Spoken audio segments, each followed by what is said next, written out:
All right. Welcome, everyone. I am Syed and absolutely delighted to welcome all of you on our student research series, Collegey Student Research Series. We have Anmol today who's going to be talking about electric cars, something that is being spoken and written about all the time. It's everywhere these days. But what is it? Are we ready for them yet? We have Anmol who is going to tell us. Over to you, Anmol. Hello, everyone. It's my pleasure to be here. Today, I'll be giving a short presentation about electric cars. Well, there are many arguments for and against the adoption of battery electric vehicles, which is what you would call, or what we call often electric cars. But are they all true? And more importantly, should you buy an electric car? And when? We examined the data based on the following factors: environmental impact, driving in terms of range and safety, charging, energy demand, cost, and the residual value of the car, and the job market. We note that also BEVs, or battery electric vehicles, here refers to 2-, 3-, and 4-wheeled all-electric vehicles. The data in this analysis is based on electric 4-wheelers, but much of the information is relevant to 2- and 3-wheelers as well.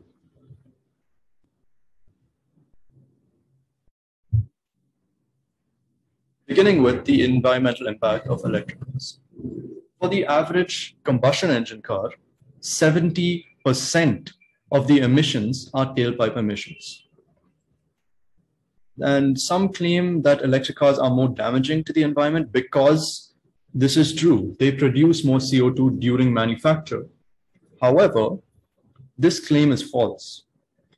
In fact, if we look at the overall environmental impact, comparing long-range battery electric vehicles and full-size gasoline cars, you will see that a full-size gasoline car actually, a battery electric vehicle actually releases about 53% less greenhouse emissions than does a full-size gasoline car. This is considering the entire 10 years of a car's lifetime, including manufacturing and power grid emissions. Everything from the start of the life cycle right until the end is considered here. And also note that the y-axis, the horizontal axis in this graph represents the average grams of emissions released per mile over the entirety of the car's lifetime.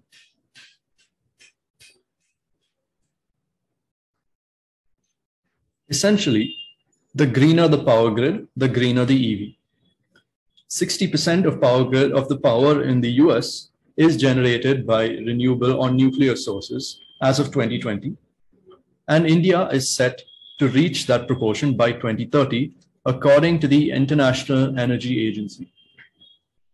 In fact, even the least efficient battery electric vehicle, that is the Porsche Taycan Turbo S, and powered by entirely by coal-fired power plants, which is the most emissive and most polluting of all power sources.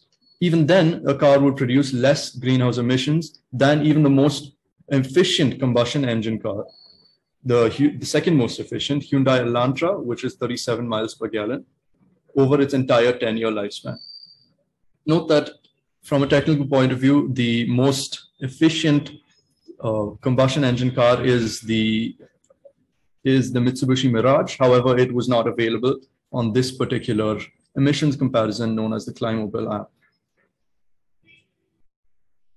Note that also these source numbers will be the sources for this analysis will be mentioned towards the end, and all sources are given in brackets. You may verify them towards the end of the presentation.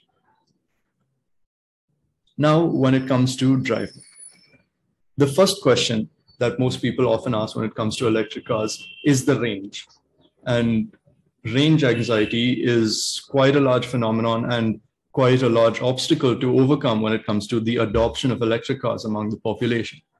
So when it comes to range, in fact, the median range of a battery electric vehicle is 417 kilometers compared to 663 kilometers for a conventional car.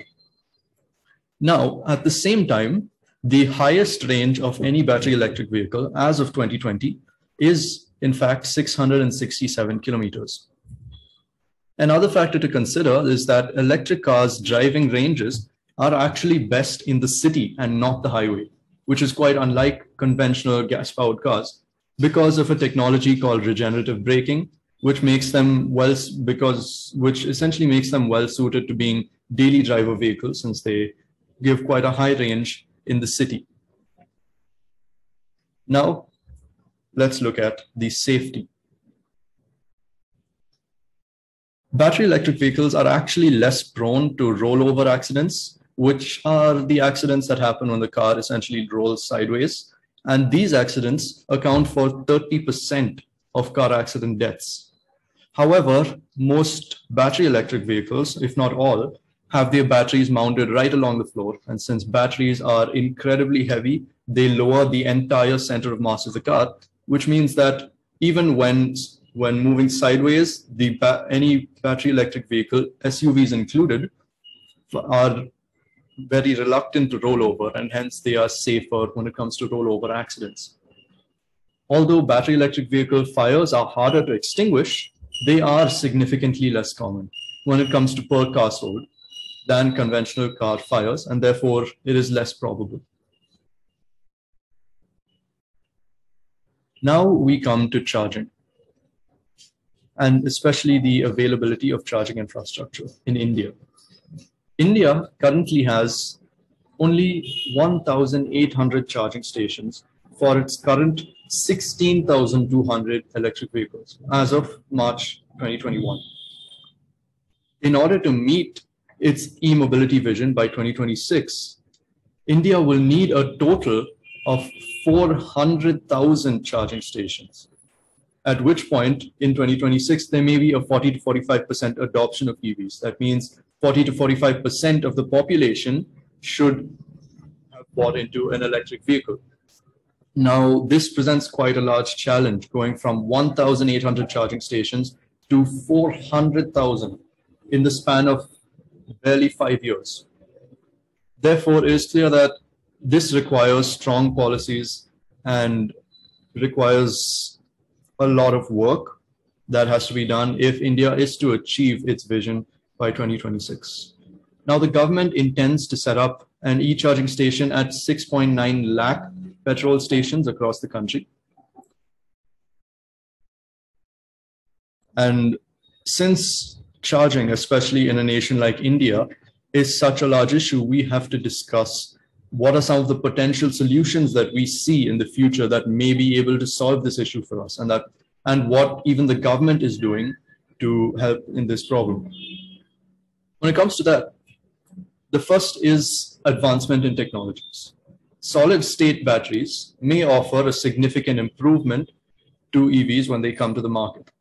Solid state batteries are essentially different from lithium, the current generation lithium ion batteries, which are standard in the market and the most powerful batteries used by pretty much any EV today. However, solid state batteries, unlike lithium ion batteries, use a solid electrolyte, which is the substance inside of the battery. And hence, this technology is supposed to bring with it a lot of improvements, including largely reduced charging time and potentially even a higher range. Toyota has announced that they will introduce a solid state battery in 2021, that is this year, that will charge 0 to full in 10 minutes and have a 500 kilometer range. However, we must also notice that we are yet to see this revolutionary battery come to fruition, although solid state batteries are a very promising technology.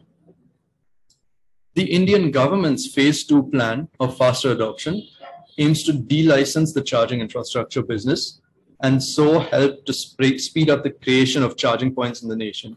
And this will be a very integral part of ensuring that India is ready for its own electric vehicle goals and is able to tackle the problem of charging points, which is quite a big issue, especially when it comes to EV adoption within this nation. Moving forward into the energy demand of electric cars. Oftentimes we hear statements like, if we all switch to electric cars, we would put too much pressure on the electricity power grid. And therefore, it's simply not possible for a country like India that is developing and is not a country with which is a country with high energy demands from its population as well. However, if we look at the numbers, India's current grid capacity is 384 gigawatts. And between April 2020 and February 2021, 9.7 gigawatts of power generation capacity have been added to the nationwide.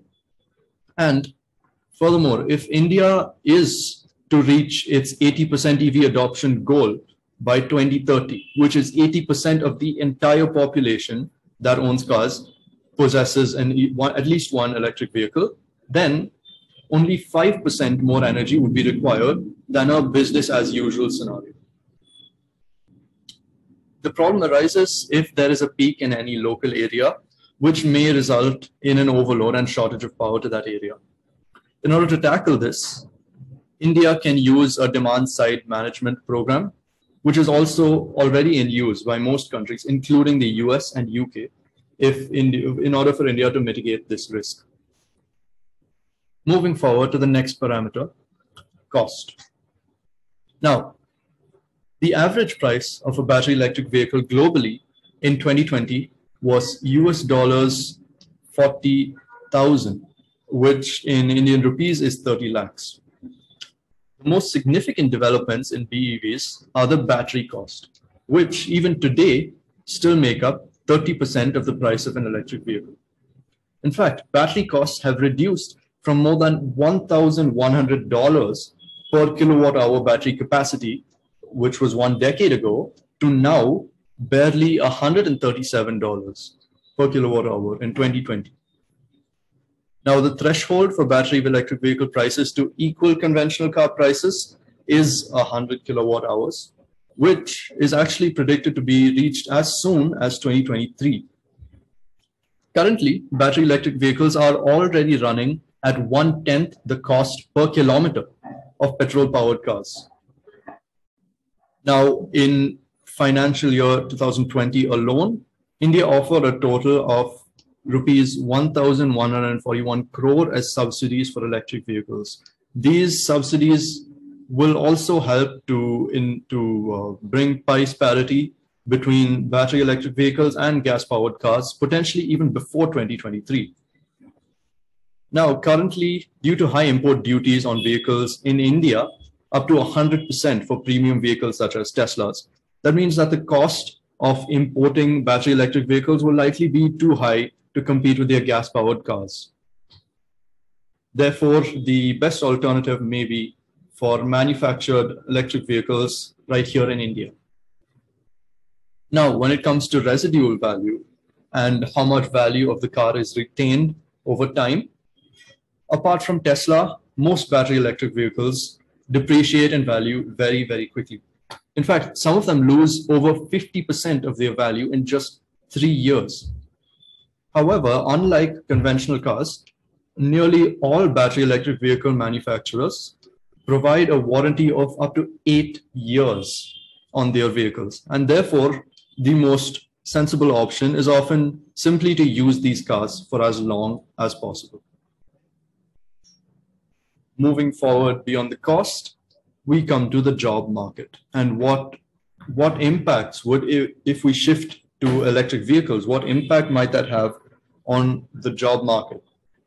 While it is unclear at the moment if the transition to EVs in India will result in job creation or reduction, many other studies have predicted that the net employment impact in the auto sector in Europe will be positive by 2050.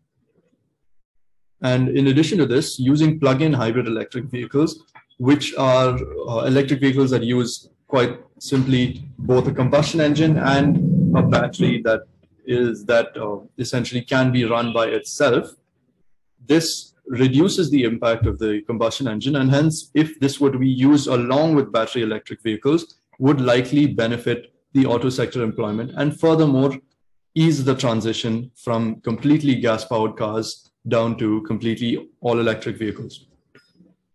Now, the transition to electric vehicles is actually expected to create around 1 crore new jobs. But the challenge, the largest challenge, in fact, to vehicle adoption when it comes to the job market is upskilling the workforce, since much of the jobs created as a result of moving from conventional cars to battery electric vehicles are expected to be high skilled.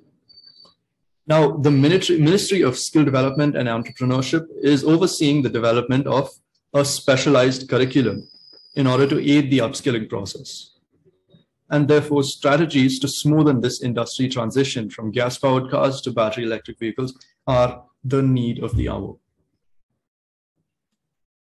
That brings us to the end of this analysis on whether battery electric vehicles are better, or our analysis of the figures and statistics about what really is the benefits and the drawbacks of choosing battery electric vehicles versus combustion engine cars. Here are some of the key learnings that we have deduced based on this analysis of the numbers. Firstly, from all perspectives, battery electric vehicles have a significantly smaller impact on the environment through greenhouse gases mainly, and upcoming battery technologies are only expected to improve this. Thanks to a low maintenance and running costs, combined with a longer warranty, the best option when buying an electric vehicle is to use it for as long as possible, often more than 7 years. Or instead lease it out from the company to buy it if you are interested, if you intend to use it for a shorter period of time. The need of the hour when it comes to this transition continues to be strategies to ensure an ease of transition of employment to EVs and the EV sector in the near future. Here is the list of all the sources used in this analysis. Thank you once again. I would like to open the floor to questions or any ideas.